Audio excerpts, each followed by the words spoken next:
بسم اللہ الرحمن الرحیم۔ السلام علیکم۔ انشاءاللہ ہم آج بھی پروفیسر سید محمد سلیم رحمۃ اللہ علیہ کی کتاب مسلمان مثالی اساتذہ مثالی طلباء کا مطالعہ جاری رکھیں گے۔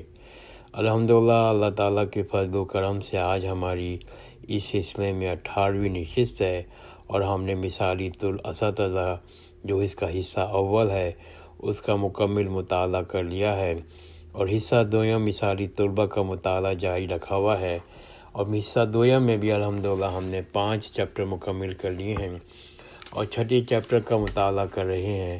اور آج کا جو ٹاپک ہے وہ ہے استاد کی خدمت۔ استاد کی خدمت۔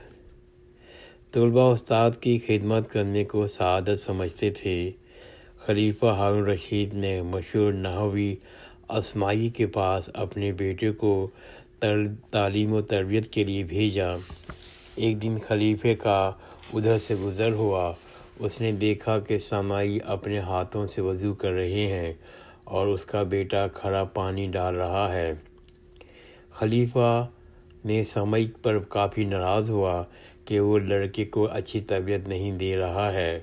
اس نے لڑکے کو یہ حکم کیوں نہیں دیا کہ وہ ایک ہاتھ سے پانی ڈالے اور دوسرے ہاتھ سے اپنے استاد کے پاؤں دھوئے۔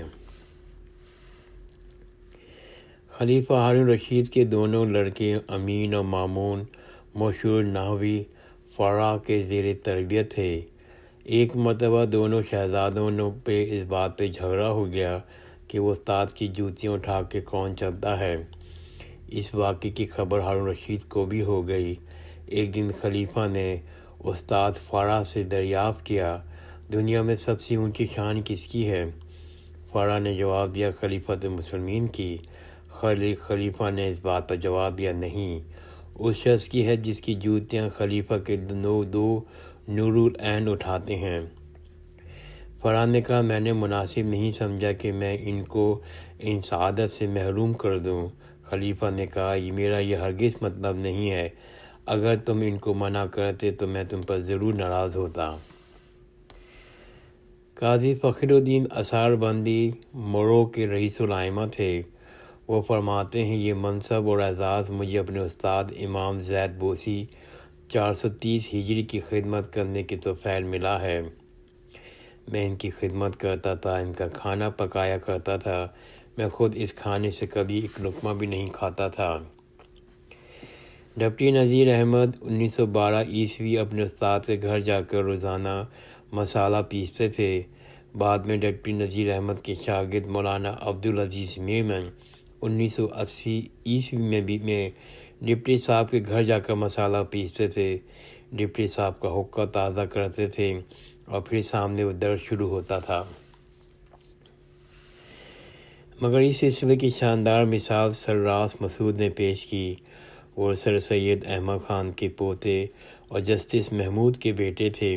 1935 میں وہ مسلم یونیورسٹی کے وائس چانسلر مقرر ہوئے۔ وہ تمام اداروں کا جائزہ لینے کے لیے ایک دن روانہ ہوئے۔ یونیورسٹی کا سارا عملہ ان کے ساتھ تھا۔ وہ ظہور وارڈ میں پہنچے جہاں چھوٹے بچوں کو تربیت دی جاتی تھی۔ وہاں نابینا حافظ جی سے ملاقات ہوئی۔ انہوں نے راس مسعود کو بچپن میں قرآن مجید پڑھایا تھا۔ راس مسعود نے آگے پڑھ کے حافظ جی کو سلام کیا اور اپنا تعارف کروایا۔ حافظ جی نے پہچان لیا اور کہا، آہا میرا بیٹا مسعود اب کیا بن گیا ہے؟ لوگوں نے بتایا وہ وائس چانسلر بن گئے ہیں۔ حافظ جی نے پوچھا، وائس چانسلر کیا ہوتا ہے؟ انہیں بتایا گیا کہ وہ استادوں کے بھی استاد ہیں۔ حافظ جی نے کہا، آہا میرا بیٹا مسعود سب استادوں کا استاد بن گیا۔ راس مسعود نے دریافت کیا، حافظ جی کوئی حاجت ہے؟ حافظ جی نے سابقہ بے تکلفی کا مظاہرہ کیا اور کہا، بیٹا میں کئی ہفتوں سے نہایا نہیں ہوں تو مجھے نہلا دے۔ حافظ جی کو کچھ خبر نہیں تھی کہ وہ اب وائس چانسلر ہیں اور کتنے ہی چیئرمین پروفیسر ان کے ساتھ کھڑے ہیں۔ لائق شاگرد نے اسی وقت کوٹ اتار دیا، نہلانے کے انتظامات شروع کر دیے، گرم پانی کیا گیا اور ساتھ ہی ایک نیا جوڑا تیار کرانے کا حکم دیا گیا۔ تمام لوگوں نے کہا کہ ہم نہلاتے ہیں، مگر راس مسعود نہ مانے۔ انہوں نے خود اپنے ہاتھ سے مل مل کے اپنے نابینا استاد کو نہلایا، کئی گھنٹے تیاری میں صرف کیے۔ وہ وہیں بیٹھے رہے، سارا عملہ بھی وہیں کھڑا رہا، نہلا کے، کپڑے پہنا کے، خوشبو لگا کے استاد سے رخصت ہوئے۔ حافظ جی نے ان کے خوب دعائیں دیں۔ طالب علموں سے استاد کا تعلق۔ لائق شاگرد کو استاد بہت عزیز رکھتے تھے، اپنی اولاد سے زیادہ عزیز رکھتے تھے، اس کا ذکر خیر کرتے تھے۔ ایک مرتبہ حماد بن ابی سلیمان کوفی طویل سفر کے بعد واپس آئے۔ ان کے بیٹے نے ان سے دریافت کیا، سفر میں آپ نے کس کس کو یاد کیا؟ انہوں نے جواب دیا، نعمان امام ابو حنیفہ کو۔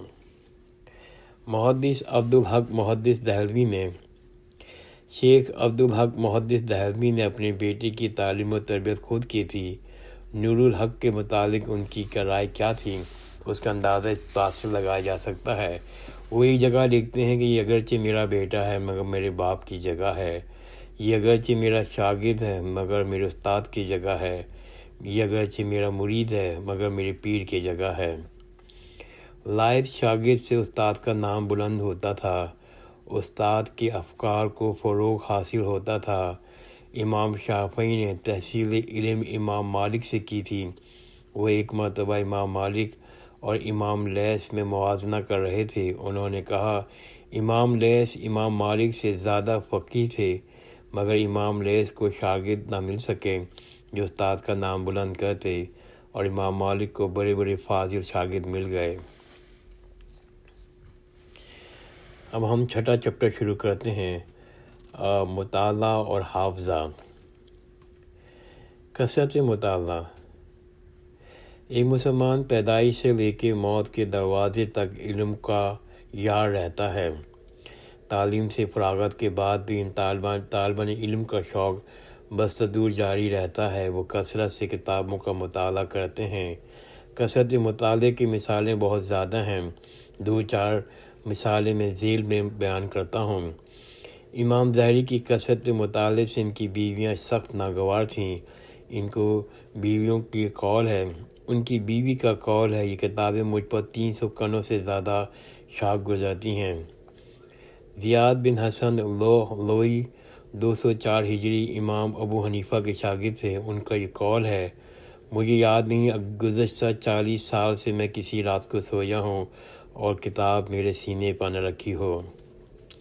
یہ بات ان کی کثرت مطالعہ کی عادت ظاہر کرتی ہے۔ مشہور فقیہ اور فلسفی قاضی ابو الولید ابن رشد اندلسی 595 بیان کرتے ہیں، سن رشد کو پہنچنے کے بعد میری رات میں سے صرف 2 راتیں ایسی گزری ہیں جس میں میں نے مطالعہ نہ کیا ہو۔ ایک دن وہ جس دن میری شادی ہوئی، اور دوسری رات وہ جس میں میرے والد کا انتقال ہوا۔ عربی زبان و ادب کے مشہور ادیب جاحظ ہیں۔ وہ مطالعہ کا بہت شوقین تھے۔ آخری عمر میں وہ مفلوج ہو گئے تھے۔ اس کے مطالعے کے کمرے میں اوپر تلے کتابوں کی قطاریں چنی ہوئی تھیں۔ مطالعے کے دوران اتفاق سے ایک دن ایک قطار ان پر آ کر گری اور وہ ان کتابوں کے ڈھیر کے اندر دب گئے اور مر گئے، انتقال کر گئے۔ اسی حال میں ان کا انتقال ہو گیا 255 ہجری میں، اس لیے ان کو شہید علم و کتب کہا جاتا ہے۔ عہد اکبری کے مشہور امیر عبدالحلیم خان خانہ مطالعے کا اس قدر شوقین تھے کہ عین میدان جنگ میں ابا کی جیب سے کتاب نکال کر پڑھنا شروع کر دیتے تھے۔